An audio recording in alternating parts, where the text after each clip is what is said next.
everybody. Today we're going to be talking about the new iPad Air. If you missed it last week, Apple had what was, quote, the biggest day for iPad since it released back in 2010.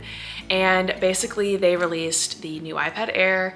They have a new iPad Pro, which is the thinnest Apple product ever, even thinner than the iPod Nano. And that has the M4 chip in it. They also have a new Magic Keyboard, which just has an extra function row and a bigger trackpad, also a metal base, which is really nice. And then they also have the new Apple Pencil Pro, which I also have here to talk about as well. A lot of new iPad products are out, and I know it can be a little bit confusing, overwhelming, but I wanted to give you my thoughts on the Air because I have the 11-inch in purple, as well as the new iPad Air size, which is 13 inches, which is the biggest iPad Air yet. I love my iPad Pro, the 12.9-inch iPad Pro. It's what I use all of the time, so I was really excited that they have a larger size in the Air now. So I have this in the blue color and also the new Apple Pencil Pro. So this new iPad Air, like I mentioned, comes in two different sizes. It comes in a redesigned 11-inch model and the all-new 13-inch model, which is the biggest iPad Air size yet, which is very exciting. As far as pricing goes, the 11-inch starts at $599 and the 13-inch starts at $799.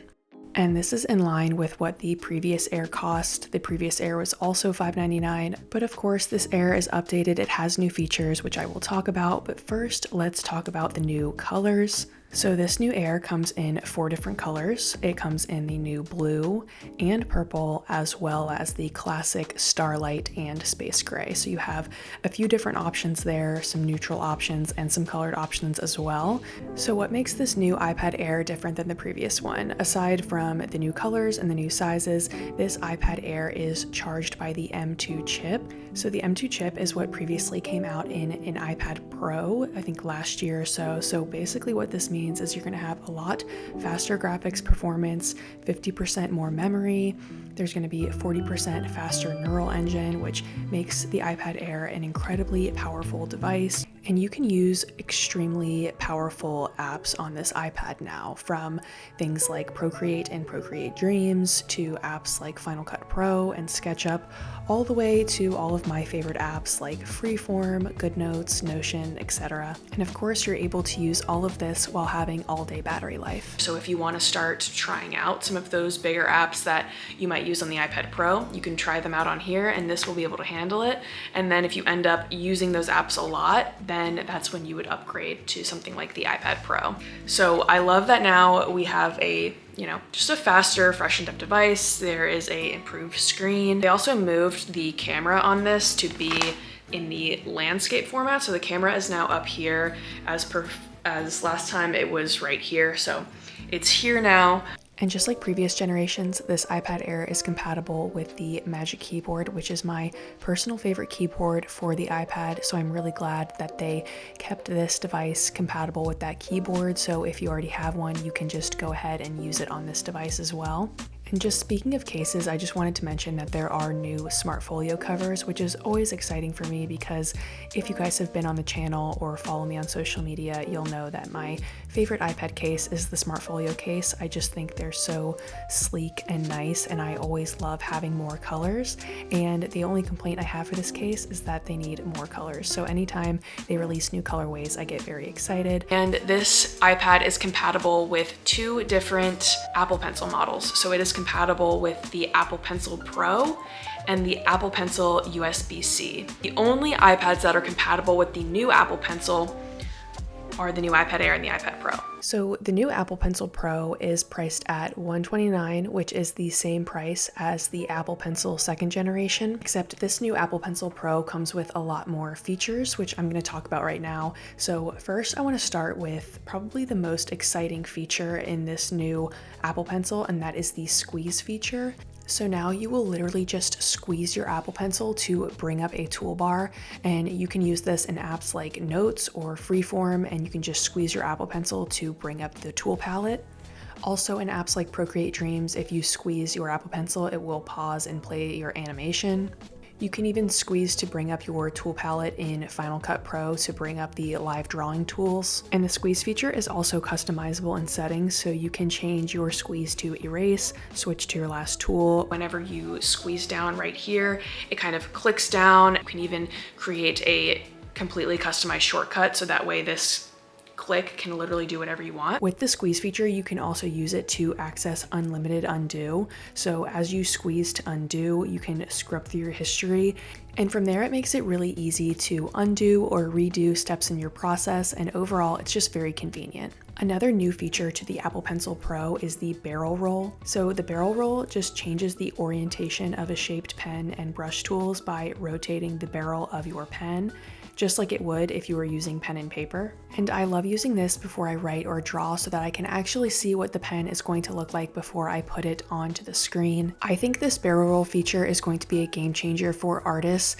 and letterers and calligraphers specifically, because it really helps to be able to see what orientation your pen is in before you place it onto your screen.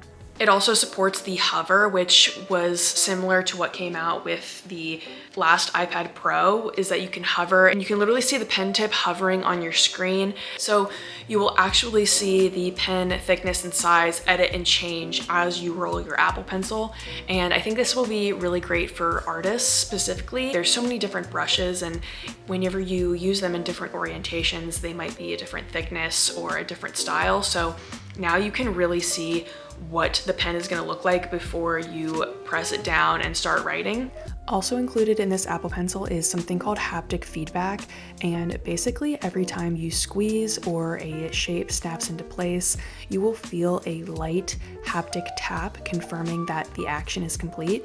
It's just like a little light tap. It's a very small thing, but it really just adds to the overall experience of using your pencil with your iPad. Overall, it's just really nice. Now, the main thing that I feel like people are upset about with the new Apple Pencil Pro is that this is only compatible with the new iPad Air and the new iPad Pro. So unfortunately, if you have an older model of iPad, you couldn't just buy the Apple Pencil Pro and have these features work on your iPad. You would have to have a new iPad. So that's just something to keep in mind. So now that we have the new iPads and a new Apple Pencil, it might be getting confusing what Apple Pencil works with which iPad. And with the new lineup, each iPad now works with 2 different Apple Pencil options.